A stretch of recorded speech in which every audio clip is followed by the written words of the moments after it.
नमस्कार दोस्तों, स्वागत है आपका YouTube channel news information with Sandeep Chaudhary में। और आज मैं बात करने जा रहा हूँ 3 इंपॉर्टेंट टॉपिक के बारे में। तो सबसे पहले हम बात करने जा रहे हैं ग्लोबल फॉरेस्ट रिपोर्ट 2020 के बारे में। तो देखो, ये रिपोर्ट रिलीज की गई है फूड एंड एग्रीकल्चर ऑर्गेनाइजेशन के द्वारा। ये एक UN की स्पेशलाइज एजेंसी है। FAO के बारे में हम बाद में डिस्कस करेंगे, उससे पहले हम इस रिपोर्ट की इंपॉर्टेंट फाइंडिंग के बारे में बात करते हैं। तो देखो, इस रिपोर्ट में यह कहा गया है कि 1990 से लेकर अभी तक वर्ल्ड में टोटल 178 मिलियन हेक्टेयर फॉरेस्ट का लॉस हुआ है। ये एरिया लीबिया कंट्री के बराबर का है। रेट ऑफ फॉरेस्ट लॉस कितना है? देखो, 2015 से 2020 के बीच और 2010 से 2015 के बीच। देखो, 2015 से 2020 के बीच जो फॉरेस्ट लॉस हुआ है वो कम हुआ है कंपेयर देन टू 2010 से 2015 के बीच।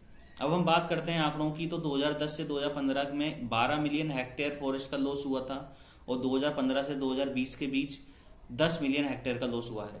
सबसे ज्यादा फॉरेस्ट लॉस जो देखने को मिला है अफ्रीका में 2010 से 2020 के बीच 3.9 मिलियन हेक्टेयर का फॉरेस्ट लॉस हुआ है।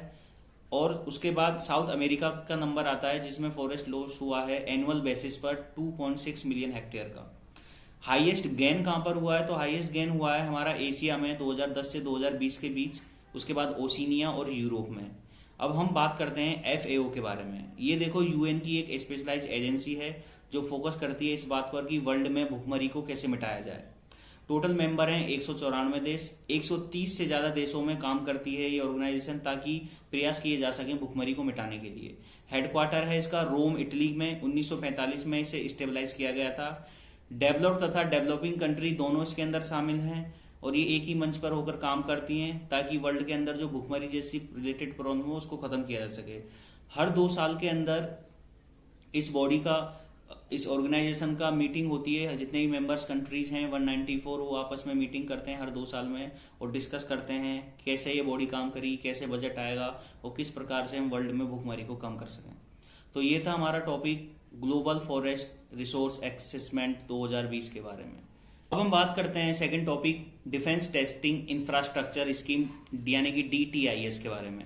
देखो, हाल ही में रक्षा मंत्री ने ये स्कीम लॉन्च की है। मकसद क्या है डिफेंस टेस्टिंग इंफ्रास्ट्रक्चर स्कीम का? मकसद देखो, ये सुनिश्चित करना है कि ज्यादा से ज्यादा जो डिफेंस इक्विपमेंट है वो हमारे देश में ही उनका प्रोडक्शन हो, ताकि हमें कम से कम डिफेंस इक्विपमेंट दूसरे देशों से परचेज करने पड़े।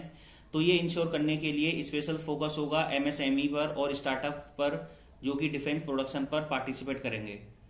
ये स्कीम डिफेंस इंफ्रास्ट्रक्चर में जो कमियां हैं उनको दूर करने में ये काम करेगा और जितने भी प्राइवेट इंडस्ट्री के साथ मिलकर उनके साथ पार्टनरशिप कर नई जो फैसिलिटी हैं उनका टेस्ट करेगी।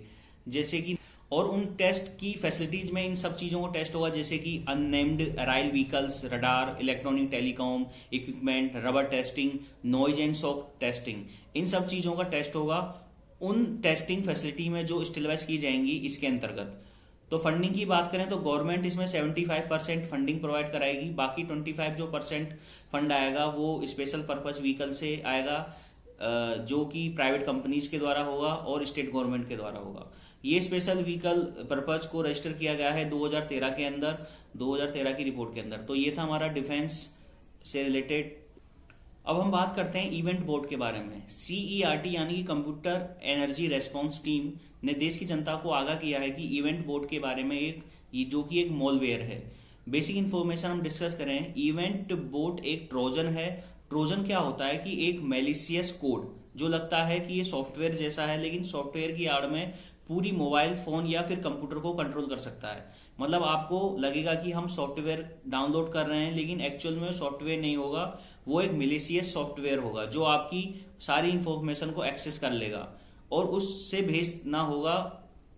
ये जो इंफॉर्मेशन होगी ये भेज दी जाएगी उस हैकर के पास जो जिसने ये कोड बनाया है। बदले में वो हैकर आपकी सारी इंफॉर्मेशन को गलत इस्तेमाल कर सकता है। जैसे उसके हाथ में बैंक डिटेल लग गई तो बैंक से जितने भी कैश है वो सारा ट्रांजेक्शन अपने अकाउंट में कर सकता है। कैसा दिखता है? देखो, ये इवेंट बोर्ड ये MS वर्ड या एडोब फ्लैश के जैसे आइकन्स का इस्तेमाल करते हैं ताकि यूजर को पता ही ना चले कि उनको लगे कि हम MS वर्ड या एडोब फ्लैश का यूज कर रहे हैं।